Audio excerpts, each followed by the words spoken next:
저는 이런 얘기를 여러 번 들어봤습니다. 목사님, 정말 제가 다른 것보다도 하나님 없이는 정말 못 살겠어요. 이렇게 얘기하는 소리를 저는 여러 사람들한테 들어봤습니다. 저는 그렇게 얘기를 하는 그런 사람들은 그래도 하나님의 은혜를 알고, 그래도 영적인 것을 알고, 그래도 어느 정도 성장한 사람이라고 봅니다. 하나님이 나와 함께 하심을 내가 경험을 하면서 살 때는 너무너무 좋았는데, 그 하나님과의 관계가 깨어졌을 때 너무너무 힘들어서 살기가 힘들다는 겁니다. 저도 이런 경험을 해봤거든요. 하나님과 저와의 관계가 꽉 막혀서 아무리 기도를 해도 캄캄하고, 아무리 아버지를 불러도 너무너무 답답하고 막연한 그런 때가 있었습니다. 우리는 하나님이 나와 함께 계심을 알고 그 하나님과 함께 살아갈 수 있는 그런 특권을 가진 사람들이에요. 오늘 이 자리에 참석한 여러분들에게 주님의 이름으로 축복합니다. 아멘. 여러분들이 이 세상에 살면서도 하나님과 동행할 수 있기를 바랍니다. 아멘. 혹시 여러분 가운데 이렇게 생각하는 분들이 있는지 모르겠어요. 내가 예수님 믿었기 때문에 하나님이 나와 함께 계시는데 뭘. 그걸 말하려고 하는 게 아닙니다. 여러분, 이스라엘 백성들이 애굽에서 나왔잖아요. 애굽에서 나와서 홍해를 건너가지고 광야 생활을 할 때도 하나님이 함께 계셨어요, 안 계셨어요? 함께 계셨습니다. 불기둥과 구름기둥으로 인도하셨습니다. 그런데 지금 이 신명기 말씀은 그 차원이 아니에요. 이제 요단강을 건너서 가나안 땅에 들어가서 살 때, 그때 너희들이 내가 원하는 대로 이렇게 하지 아니하면 내가 너희를 떠날 것이다. 그러나 내가 원하는 대로 이렇게 살면 내가 너를 떠나지 아니하리라. 하나님이 이렇게 말씀하시는 거예요. 자, 우리가 예수님 믿었죠? 그 예수님의 이름이 임마누엘이에요. 임마누엘이라고 하는 뜻이 뭐예요? 하나님이 우리와 함께 계시다, 그런 뜻이에요. 예수님을 나의 구세주로 영접을 하게 되면 임마누엘 되시는 주님이 우리와 함께 계시게 됩니다. 이분은 떠나지 않습니다. 주님 믿으십니까? 임마누엘 주님이 여러분들과 함께 계셔요. 세상 끝날까지 항상 함께 계십니다. 하지만 이거는 광야 수준, 낮은 수준에서는 내 영혼의 주님이 함께 계시다. 그리고 살아갈 수 있어요. 그리고 더러더러 하나님이 함께 계시는 은혜를 체험할 수 있어요. 은사적인 능력적인 역사가 나타날 수도 있고 하나님의 응답을 체험을 할 수도 있어요.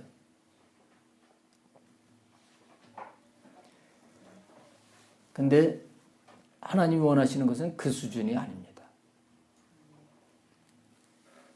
우리의 영과 혼과 몸이 날마다 하나님을 모시고 살 수 있는 성전이 돼서 언제나 하나님과 실제로 동행하는 삶을 살기를 원하시는 거예요. 할렐루야. 이걸 가지고 가나안의 차원이라 그러는 거예요. 광야의 수준이 아니라 가나안의 차원에서 살기를 원하시는 거예요. 광야는 이 정함이 없잖아요. 성막을 만들긴 만들었는데도 정함이 없어요. 여기 갔다가 차려놓고 또 거기서 하나님을 만나고 또 이렇게 길도 없는 대로 방황을 하면서 그렇게 지내는 그 삶이었습니다. 근데 가나안에 들어가게 되면 한 곳을 정하여 거기다가 성소를 만들어 놓고 거기서 하나님을 만나고 경배하면서 그 가나안에서 안식을 누리기를 원하셨던 것이 하나님의 뜻이었습니다. 오늘 우리에게도 마찬가지다.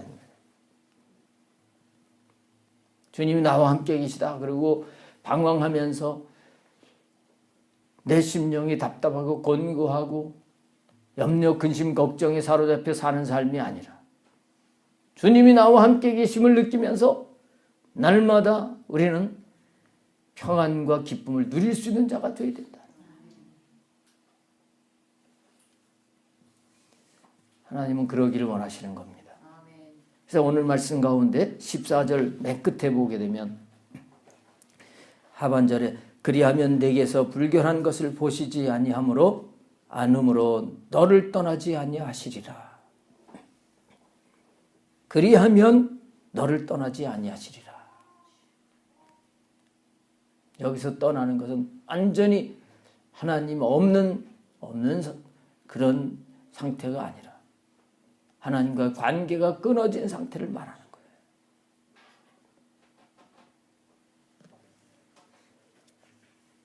언젠가 하나님께서 저에게 말씀을 하시는데 너 나 없이도 살겠느냐? 너 나 없이도 살겠느냐?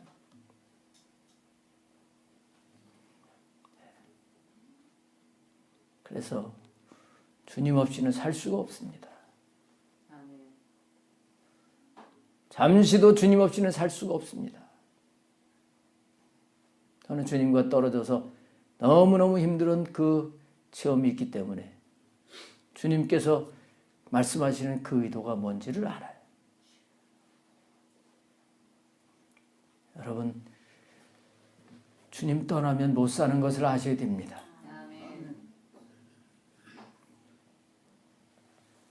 물을 떠난 고기가 혹시 산다고 해도 예수 떠난 생명은 사는 법이 없습니다. 우리 성도님들은 적어도 이 영적인 것을 알고 주님과 떨어지지 않고 살게 되시기를 바랍니다. 주님과 떨어져서 사는 삶은 헛된 삶이에요. 찬송가 가사도 그런 찬송가 있잖아요. 주 떠나가시면 내 생명 헛되네. 주 떠나가시면 내 생명 헛된 거예요. 헛된 거예요. 기쁘고 슬플 때 늘 계시옵소서. 기쁠 때나 슬플 때나 주님이 늘 함께 계셔야 되는 거예요. 다 그러기를 원하시면 아멘. 근데 아멘 한다고 그냥 되면 얼마나 좋겠어요. 오늘 말씀에 하나님이 떠나지 아니하고 계속 계시도록 그 관계가 되려면 어떻게 해야 되느냐 하는 걸 말씀하고 있는데 오늘 이 말씀을 잘 깨닫고 여러분들이 주님과 동행하며 살게 되시기를 주님의 이름으로 축원합니다. 9절부터 14절 말씀은 가나안 땅에 들어가서 전쟁을 할 때 이렇게 해야 된다. 그래야 내가 떠나지 않는다 하고 말씀하시는 거예요. 가나안 땅에 들어가서도 전쟁이 있죠. 우리 죽은 다음에 가는 천국을 가나안이라고 말하는 게 아닙니다. 내가 적군을 치러 출진할 때에 모든 악한 일을 스스로 삼갈지니 그랬습니다. 여기서 모든 악한 일이라고 하는 것은 그 뒤에 내용을 보게 되면 불결한 것들 이런 것들을 없애야 된다 하고 말씀하는 거예요. 전쟁을 하러 나가는데 지금 적이 어디에 있고 적이 얼만큼 힘을 가지고 쳐들어오는지 그거를 상황을 판단을 하고서 그 적을 물리치는 데 집중을 해야 될 텐데 그것도 참 힘든 일이잖아요. 근데 하나님께서는 전쟁을 하러 출진을 할 때에 너희 속에 불결한 것이 있는지 그런 걸 살펴서 그걸 제거해라 이렇게 말씀하는 거예요. 적이라고 하는 외부적인 적도 문제지만 내부적인 적이 문제라는 거예요. 근데 여기 보면 참 어떻게 보면 추잡한 그런 내용이에요. 너희 중에 누가 밤에 몽설함으로 부정하거든 진영 밖으로 나가고 진영 안에 들어오지 아니하다가 해질 때 목욕하고 해진 후에 진에 들어올 것이니라. 자, 이 밤에 이 남자들이 저 꿈을 꾸고 이렇게 하는 가운데 몽설을 하게 되는데 이건 부정하다는 거예요. 전쟁을 하는 판에 뭐 그게 대단한가 이렇게 생각할지 모르는데 하나님은 이거 부정하다는 거예요. 이 말씀 속에는 뭐가 있냐면 지금 전쟁을 하러 나간다고 하면 오직 마음과 생각이 하나님께 향해 있어야 된다. 근데 부정한 생각, 악한 생각, 음란한 생각 이런 생각을 하고 살다 보면 꿈에 그런 꿈을 꾸게 되면서 부정하게 될 수 있다는 거예요. 만약에 이렇게 됐을 경우에는 하나님이 함께 계시는 진에 거기 들어오지 못하고 깨끗이 한 다음에 들어와야 된다. 하나님이 이렇게 말씀하시는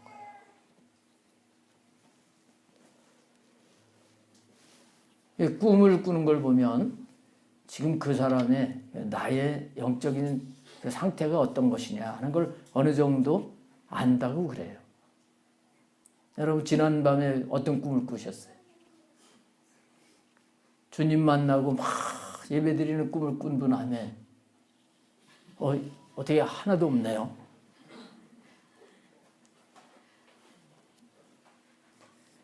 이 꿈은 무의식의 부분이라 이렇게 얘기를 하지만 평상시 때 어떤 생각을 가지고 어떤 삶을 살아가느냐, 어디에다 집중을 하고 살아가느냐에 따라서 그 꿈에 나도 모르게 그런 종류의 꿈을 꾼다 그래요.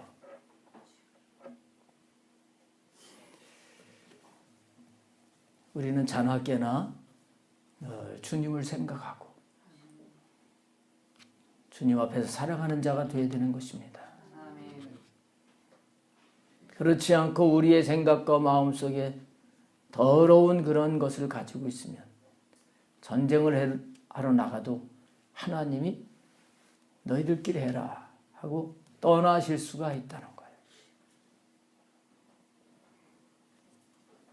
그래서 가령 그런 사람이 있으면 군사로서 합당하지 못하니까 정결하게 돼야 된다 하고 하나님께서 규례를 정하시는 겁니다. 그 다음에 이어지는 거면 또 아주 별걸 다 말씀하셔요. 내 진영 밖에 변소를 마련하고, 진영 밖이라고 하는 것은 이렇게 진을 쳐놓고 저 밖에 정착을 했을 때로 말하면 동네 밖에다가 변소를 마련하고 이렇게 그걸 처리를 해라 하는 그런 말씀을 하고 있습니다. 이것도 더럽고 부정한 것이 하나님이 계신 진에 있으면 안 된다는 거예요. 그래서 이런 부분을 말씀하는 거예요. 자, 14절을 다시 한번 보겠습니다. 이는 왜 이렇게 해야 되느냐? 내 하나님 여호와께서 너를 구원하시고 적군을 내게 넘기시려고 내 진영 중에 행하심이라. 그러므로 내 진영을 거룩히 하라. 자, 하나님은 우리와 함께 하시면서 적군을 넘겨주시려고, 곧 승리하게 하시려고 우리와 함께 계시는 거예요. 아멘. 그런데 그러기 위해서는 하나님이 승리하게 하시도록 하기 위해서는 어떻게 해야 돼요? 진영을 거룩히 해야 된다는 말이죠. 여기 진영은 바로 우리의 영과 혼과 몸이 되는 거고 또 우리의 가정이 되는 거예요. 여러분 가정에 주님이 함께 하셔서 주님이 되어지게 하시고 이기게 하시고 하는 이 은혜를 힘입기를 원하시면 가정을 거룩히 해야 되는 겁니다. 그리하면 내게서 불결한 것을 보시지 않으므로, 하나님 보실 때 불결한 것이 없을 때 너를 떠나지 아니하시리라 이렇게 약속을 하세요. 하나님 거룩하신 분이기 때문에 더러운 거를 싫어하셔요. 더러운 것, 여러분 막 더러운 그 음식물이나 이런 것들이 썩어가지고 냄새나서 파리가 우글우글 하는데 거기 가까이 가고 싶어요? 거기 가서 이렇게 뒤적뒤적 하면서 뭘 찾아먹고 하는 사람은 정신이 이상한 사람이죠. 정상적인 사람들은 냄새나면 돌아가요. 우리 하나님도 거룩하신 분이기 때문에 우리 개개인에게 불결한 것이 있을 때는 하나님이 아이고 냄새나, 아이고 더러워, 떠나실 수밖에 없다. 가정도 마찬가지, 교회도 마찬가지고요. 근데 하나님이 영이시기 때문에 떠나가신 것도 모르고 살 수 있어요. 영적으로 민감한 사람은 지금 하나님이 나와 함께 계신지 안 계신지를 아는 거고. 그래서 우리는 하나님이 떠나가시지 않도록 우리의 영적인 부분이나 육적인 부분을 깨끗하게 해야 돼요. 고린도후서 7장 1절 말씀에 너희 영과 혼에 온갖 더러운 곳에서 자신을 깨끗하게 하자 그렇게 말씀합니다. 깨끗하게 씻어야 돼요. 우리 속에는 더러운 게 있어요. 더러운 게. 예수님 말씀 가운데 마가복음 7장 20절 말씀부터 보면 이렇게 말씀하셨어요. 또 이르시되 사람에게서 나오는 그것이 사람을 더럽게 하느니라. 속에서 곧 사람의 마음에서 나오는 것은 악한 생각 곧 음란과 도둑질과 살인과 간음과 탐욕과 악독과 속임과 음탕과 질투와 비방과 교만과 우매함이니 이 모든 악한 것이 다 속에서 나와서 사람을 더럽게 하느니라. 이런 것들이 우리 속에서 나와가지고 더럽게 한다. 이런 것들이 나와서 살게 되면 하나님이 그 불결한 걸 보고 떠나신다. 어떻게 해야 되겠어요? 우리 속에 이런 것들을 어떻게 해야 되겠어요? 이런 것들을 처리를 해버려야 됩니다. 이것을 가지고 있다가 그걸 이렇게 나오게 하는 삶을 살게 되면 하나님이 나와 함께 계신다고 하지만 그 하나님과의 교제가 될 수가 없어요. 하나님의 나라를 누릴 수가 없어요. 자, 에베소서 말씀, 자주 말씀을 드리는 거지만 에베소서 말씀 다시 한번 볼게요. 에베소서 5장 3절 말씀 보면 음행과 온갖 더러운 것과 탐욕은 너희 중에서 그 이름조차도 부르지 말라. 이런 건 아주 이름조차도 부르지 말래. 이는 성도의 마땅한 반이라. 누추함과 어리석은 말이나 희롱의 말이 마땅치 아니하니 오히려 감사하는 말을 하라. 우리가 이 말 한마디도 이제는 추한 말을, 더러운 말, 이런 거를 하지 않아야 된단 말이에요. 그러면서 5절에 뭐라고 말씀하냐면 너희도 정녕 이것을 알거니와 음행하는 자나 더러운 자나 탐하는 자 곧 우상 숭배자는 다 그리스도와 하나님의 나라에서 기업을 얻지 못하리니.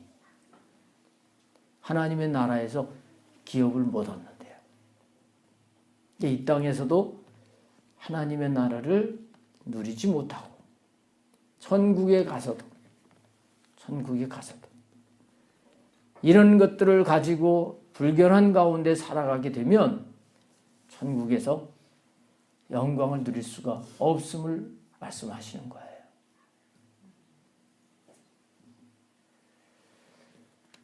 여러분, 하나님이 떠나시지 않도록 우리는 날마다 하나님을 경외하면서 영적인 부분이나 또 육적인 부분에서 거룩한 삶을 살아가야 될 줄로 믿습니다. 이걸 계속 훈련하고 기도하면서 성령님의 도우심을 받고 발견하면 회개하고 십자가에 처리하고 이 거룩의 싸움을 싸워야 되는 거예요. 그냥 되는 게 아니에요. 그냥 되는 게 아니에요. 근데 거룩하려고 우리가 훈련을 할 때 하나님이 함께 계시는 것을 알게 하십니다.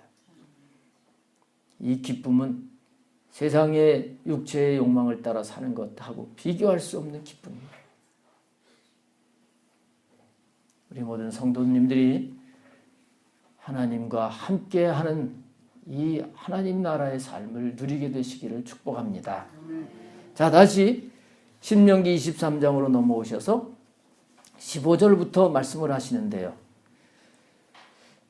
종이 그 주인을 피하여 내게로 도망을 하거든 너는 그 주인에게 그 종을 돌려주지 말고 그가 네 성읍 중에서 살고 싶다고 하는 그것을 주어서 너 같이 살아라. 그런 말씀을 하시고 있어요. 이때 당시에는 이제 노예들이 있었잖아요. 여기서 노예가 그냥 난 노예하기 싫어서 그 도망 나온 노예를 말하는 거 아닙니다. 주인이 너무 가혹하게 이 노예를 가혹하게 대할 때 참다 견디지 못해서 나온 그런 노예를 말하는 거예요. 이런 사람들이 있으면 그 사람을 다시 주인에게 돌려주지 말아라. 왜냐하면 돌려보내면 어떻게 돼요? 그때 당시에 노예가 도망 나갔다가 잡히고 그러면 사형 아니면 두 발목을 잘라버렸대요. 아주 비참하게 되는 거예요. 그게 뻔한 겁니다. 그래서 하나님은 가나안 땅에 들어가서는 그런 노예가 있게 되면 내가 사는 그 성읍 중에서 하나를 자기가 원하는 데 택해서 그와 함께 살라. 그죠? 그와 함께 너와 함께 내 가운데 거주하게 하고 그를 압제하지 말지니라. 이렇게 말씀하십니다. 여러분 우리가 하나님이 나에게서 떠나지 아니하시고 늘 함께 하심 속에서 살려면 우리가 하나님 마음을 품고 살아야 돼요. 어떻게 해야 된다고요? 하나님 마음을 품고 살아요. 하나님의 마음은 어떤 마음입니까? 하나님 마음은 자비와 긍휼을 가지고 계신 분이에요. 여기 지금 자비를 베풀라는 말씀이에요. 그 노예의 입장에서 보게 되면 얼마나 딱해요. 똑같은 인간인데 가난하게 태어나서 어쩔 수 없이 노예가 됐는데 팔려간 그 집의 주인을 보니까 너무너무 악랄한 사람이에요. 견디다 못해 그래도 살아보려고 도망 나온 이 사람 입장에 생각해 보면 너무 불쌍한 거예요. 그 사람의 입장을 생각하면서 그에게 자비와 긍휼을 베풀라는 거예요. 그것도 그냥 보내는 게 아니라 같이 살라고 하시는 거예요. 사랑으로 품으라는 거예요. 전에 도피성의 말씀이 있었죠? 도피성이 되주라는 거예요. 주인에게서 도망 나온 그 종을 살려주라는 거예요. 우리가 삶 속에서 이러한 자비와 긍휼과 사랑의 삶을 살 때 하나님은 야 나하고 내 마음하고 같구나 하고 하나님이 함께 하실 줄로 믿습니다. 그러나 우리 인간의 속에는 계산을 하고 따지고 아주 악한 악성이 있어요. 독성이 있어요. 이것을 따라가게 되면 하나님도 멀리 떠나시게 되는 거예요. 그래서 우리는 악성, 독성, 이육성 이런 것들을 완전히 처리를 해버리고 주님의 마음으로 바꿔야 되는 겁니다. 아멘. 할렐루야. 아멘. 주님 마음으로 바꿔야 되는 거예요. 시간이 많지 않아서 이제 자세하게 말씀을 못 드리고 그 다음에 보겠습니다. 17절에 보면 이스라엘 여자나 남자 중에 창기나 남창 있으면 안 된다 이렇게 말씀을 합니다.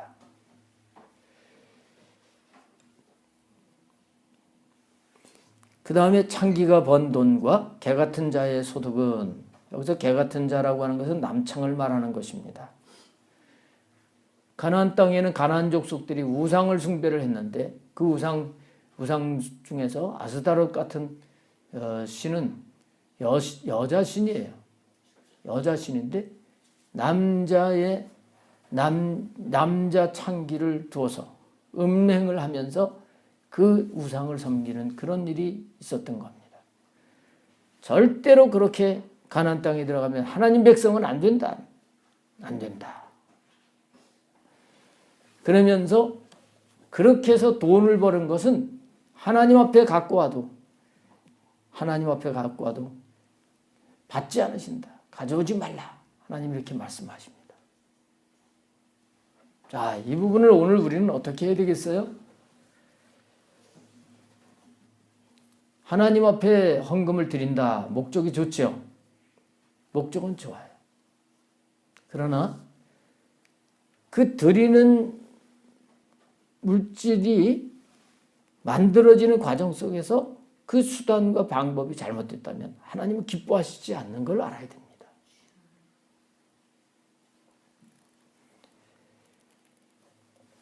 창기가 돈을 버는 걸 가지고 하나님 앞에 헌금을 한다. 왜 바치는 걸 하나님이 기뻐 받으시질 않는단 말이에요.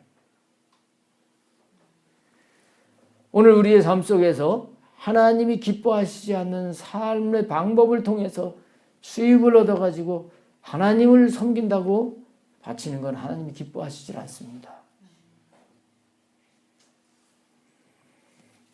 그래서 우리의 삶이 하나님이 기뻐하시는 삶이 먼저 돼야 되는 겁니다. 우리가 헌금을 드리는 데는 나의 삶과 나의 믿음을 그 마음을 들여서 함께 드릴 때 하나님이 기뻐 받으시는 거예요. 삶은 엉터리인데 그래서 그냥 세금도 떼어먹고 부정한 방법으로 사람들을 속이고 사기를 치어서 그래서 돈을 벌어가지고 11조 드리고 또 내가 건축 헌금을 하고 막 하나님 이런 걸 기뻐하시는 게 아니에요.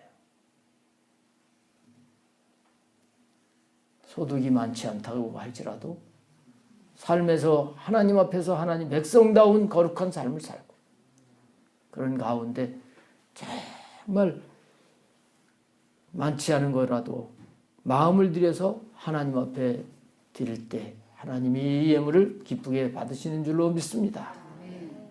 그러지 않고 헌금 드렸으니까 하나님 나와 함께 계셔요.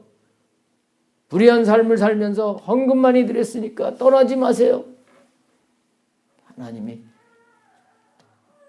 불결하다고 떠나실 수가 있음을 말씀하는 거예요. 자, 그 다음에 이어지는 말씀 19절부터는 내 형제에게 구워주거든 이자를 받지 말지라. 그리고 타국인에게는 또 구워줘서 이자를 받아도 된다. 이런 말씀을 하시고 있습니다.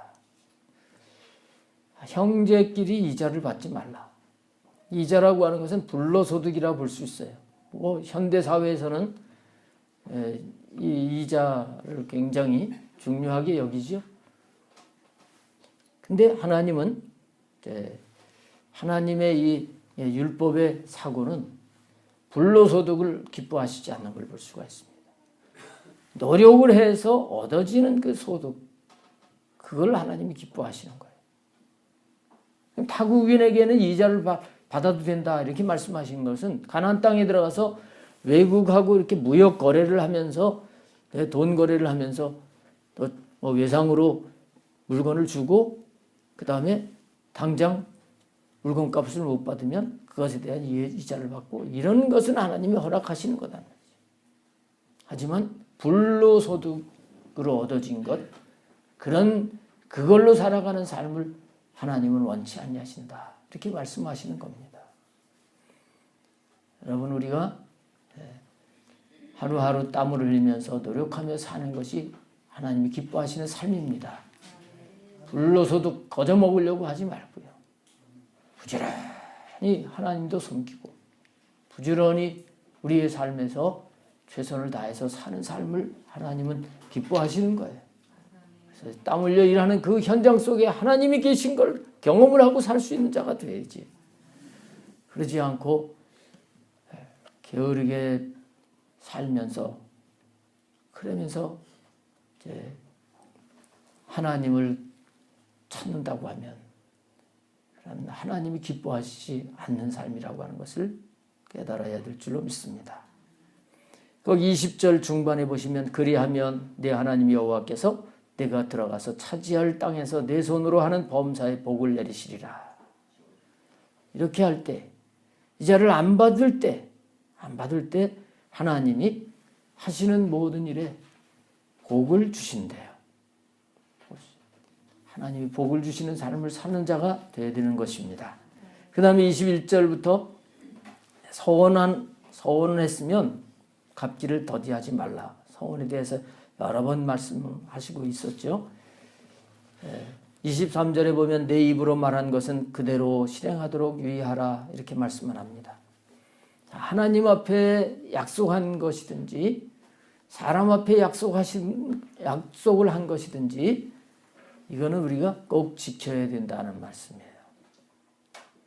약속은 빨리 지켜야 됩니다. 약속을 해놓고 약속을 지키지 않으면 하나님이 싫어하시는 거예요. 하나님 앞에 기도한 것은 빨리 실행을 해서 이루어 드려야 됩니다. 내 입으로 말한 것에 대해서 책임을 질 수 있는 자가 되어야 됩니다. 막 말을 해놓고 책임을 지지 못하게 되면 하나님과의 관계도 점점 막연해지고 답답해지고 멀어질 수밖에 없음을 깨달아야 되는 겁니다. 하나님 보시는 앞에서 우리 언행심사가 깨끗하고 정직하고 진실한 그런 삶을 살아야 돼요.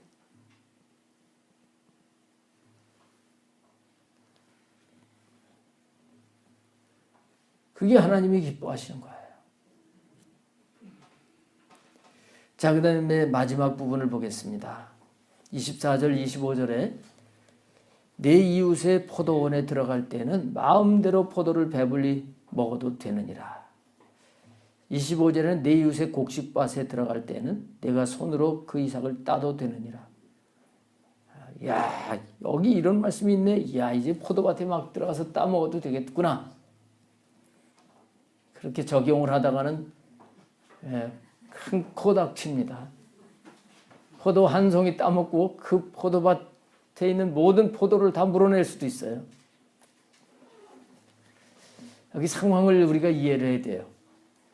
하나님이 이 말씀하시는 것은 가나안 땅에 가난한 사람들이 있을 때 지금 배가 줄여가지고 죽을 지경인 사람들이 있는 거예요. 이런 사람들에게 해당되는 말씀이에요. 그 포도라도 좀 먹어가지고 끼니를 내가 넘겨야 되겠다. 끼니를 때우려고 하는 이런 사람들이 포도밭에 가서 따먹어도 된다는 거예요.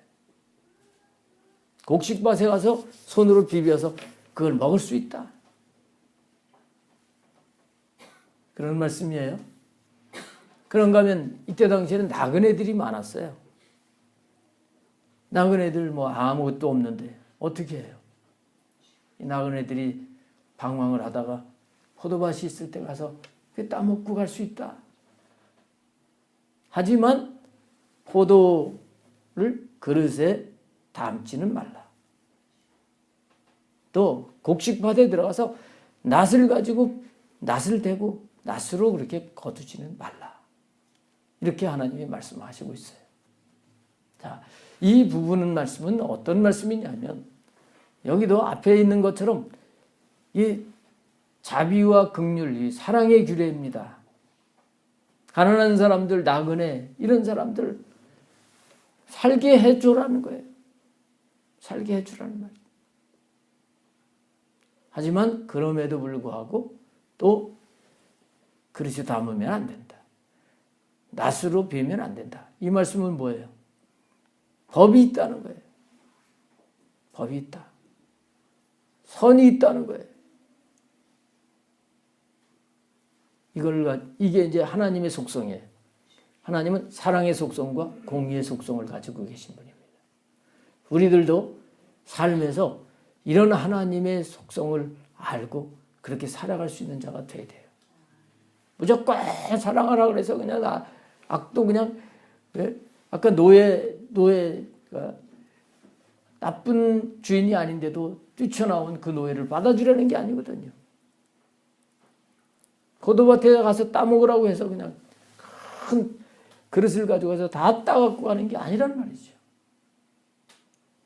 오늘 우리의 삶 속에서 사랑과 공의를 잘 조절을 해서 불쌍한 사람들을 정말 돕고 그런 가운데서도 하나님의 말씀을 의식하고 하나님이 원하시는 정확한 삶을 살아가려고 하는 자가 되어야 되는 거예요.